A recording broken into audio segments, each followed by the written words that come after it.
நிறைய பேர் வீடுகளில் இந்த குட்டீஸுங்களுக்கு ஃப்ரைட் ரைஸ் அப்புறம் ஃப்ரைட் நூடுல்ஸ் இந்த மாதிரி ஐட்டங்கள்லாம் ரொம்ப பிடிக்கும். எங்கள் வீட்டில் குட்டீஸ் மட்டும் இல்லை, பெரியவங்களுக்குமே வந்து இந்த எக் ஃப்ரைட் ரைஸ் ரொம்ப ரொம்ப பிடிக்கும். இது எப்படி சிம்பிளாக டேஸ்டியாக செய்யலாம் அப்படிங்கிறத பார்க்கலாம் வாங்க.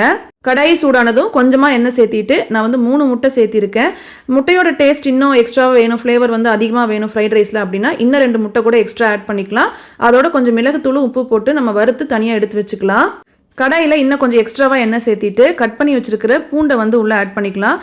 ஃப்ளேம் வந்து கொஞ்சம் ஹையில் தான் இருக்கணும். இந்த பூண்டு பார்த்தீங்கன்னா நல்லா ப்ரௌன் கலராக மாறணும். அந்த பூண்டோட ஃப்ளேவர் வந்து அப்படியே வெளியே தெரியணும். அப்போ தான் ஃப்ரைட் ரைஸ் வந்து நல்லாயிருக்கும். அதோட வந்து நம்ம கட் பண்ணி வச்சுருக்கிற வெங்காயம், அப்புறம் கேரட், பீன்ஸ், குடைமிளகாய், அப்புறம் வந்து முட்டைக்கோஸ் இதெல்லாம் சேர்த்திட்டு லைட்டாக ஃப்ரை பண்ணிக்கலாம். இப்போ மசாலா பொடின்னு பார்த்தீங்கன்னா மிளகாய்த்தூள், கரம் மசாலா தூள், சீரகத்தூள், அப்புறம் உப்பு இதெல்லாம் ஆட் பண்ணிவிட்டு நம்ம 1 ஸ்பூன் அளவுக்கு சோயா சாஸ் வந்து ஆட் பண்ணிக்கலாம். காய்கறிகளை வந்து ரொம்ப நேரம் வதக்கணும்னு அவசியம் கிடையாது, ஹாஃப் குக் ஆனால் போதும். இப்போ நம்ம வடிச்சு வச்சிருக்கிற இந்த சாதம் அதை வந்து நம்ம ஆட் பண்ணிக்கலாம். நீங்கள் பழைய சாதம் ஏதாவது ஃப்ரிட்ஜில் எடுத்து வச்சுருந்தீங்க அப்படின்னா அந்த சாதத்தை கூட நீங்கள் கொஞ்சம் நேரம் ஃப்ரிட்ஜுக்கு வெளியில் வச்சுட்டு அதுக்கப்புறம் நீங்கள் இதில் போட்டு ஃப்ரை பண்ணிங்கனாலும் இன்னும் டேஸ்டியாக இருக்கும். நான் வந்து பாஸ்மதி ரைஸ் வந்து வேக வச்சு வச்சுருக்கேன், அதனால் அதை நான் ஆட் பண்ணிக்கிட்டேன்.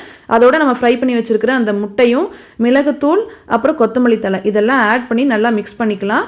நான் 4 பேர்த்துக்கு தேவையான அளவுக்கு ரைஸ் போட்டிருக்கேன். ஸோ அதனால் வந்து அதிகமாக ரைஸ் இருக்குது. நம்ம ஹோட்டல் ஸ்டைலில் போட்டு டாஸ் பண்ணி எடுத்தோம்னா எல்லாம் கீழே கொட்டிடும். அதனால் 2 கரண்டி வச்சு நம்ம கிளறி எடுத்துக்கலாம். நல்லா சுட சுட இந்த ஃப்ரைட் ரைஸை போட்டு சாப்பிடுங்க, சூப்பராக இருக்கும்.